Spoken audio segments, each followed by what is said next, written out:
সালমান লিখেছেন, আমি 14 বছরের কিশোর। এক সময় আমি স্কুলের কিছু শিক্ষকের, বিশেষ করে একজন প্রতিবন্ধী শিক্ষকের প্রতি বেয়াদবি করেছি। তারা তখন আমাকে বদদোয়া করেছিলেন। এখন আমি আমার ভুল বুঝতে পেরেছি, কিন্তু অনেক শিক্ষক মারা গেছেন, তাই সরাসরি মাপ চাইবার সুযোগ নেই। আমি কি আজীবনের জন্য অভিশপ্ত থাকবো? এই বদদোয়া থেকে মুক্তি পাওয়ার উপায় কি? ভাই সাকিবুল ইসলাম সালমান, আপনার প্রশ্ন উত্তরে আমরা বলতে চাই, আপনি যে অপরাধ করেছেন সেটা অত্যন্ত জঘন্য, সেটা আপনি হয়তো নিজেও অনুমান করতে পারছেন। বান্দার হক এটা আল্লাহ রাব্বুল আলামিনও ক্ষমা করেন না। এবং নবী করিম সাল্লাল্লাহু আলাইহি ওয়াসাল্লাম বলেছেন, যদি তুমি কাউকে গালি দাও, কেউ যদি কাউকে গালি দেয় কিংবা কাউকে আঘাত করে, কারোর প্রতি জুলুম করে, তাহলে সেক্ষেত্রে দুনিয়াতে যেন সে সেটা চুকিয়ে আসে, তার কাছ থেকে মাপ চেয়ে দফা রফা করে আসে, কারণ কিয়ামতের দিন কেউ কাউকে ছাড় দিবে না।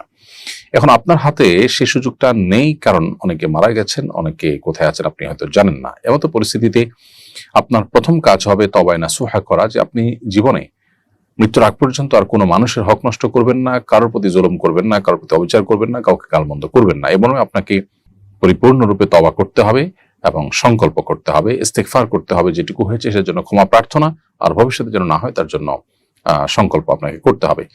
এর পাশাপাশি আল্লাহ তাআলার কাছে আপনি দোয়া করবেন যেন আল্লাহ তাআলা আপনার আচরণকে পরিবর্তন করে দেন, এবং যেই অপরাধ আপনার দ্বারা হয়েছে আল্লাহর কাছে মাপ চাইবেন যে আল্লাহ, আপনি আমাকে এটা থেকে মুক্তি নসিব করেন। কোন কোন আল্লাহর বান্দা তারা যখন আল্লাহকে সন্তুষ্ট করতে পারেন, কিয়ামতের ময়দানে বিভিন্ন পাওনাদারদের কাছ থেকে আল্লাহ তাআলা ওই বান্দাকে মুক্ত করবেন, এই মর্মে বিভিন্ন রওয়ায়াত রয়েছে। সেজন্য আপনি আল্লাহর কাছে যত বেশি ইস্তেগফার করবেন, ক্ষমা চাইবেন, দোয়া করবেন, আপনার মুক্তির জন্য আপনি প্রার্থনা করবেন, আশা করা যায় আল্লাহ তাআলা আপনাকে মুক্তির পথ সুগম করবেন। এর পাশাপাশি যাদের প্রতি আপনি হক নষ্ট করেছেন মনে হয়, তাদের তরফ থেকে কিছু সাদাকা করে দেওয়ার পরামর্শ আপনাকে দিচ্ছি। সেই সাথে আপনি তাদের তরফ থেকে ভালো কোনো নেকামল করা, যেগুলো করা সম্ভব হয় সেগুলো করবেন, এবং তাদের জন্য আল্লাহর কাছে দোয়া করবেন যে আল্লাহ, আপনি আমার ওই শিক্ষককে আপনি মাফ করে দিন, তাকে জান্নাতবাসী করুন, তার ভুল ত্রুটি মাফ করুন।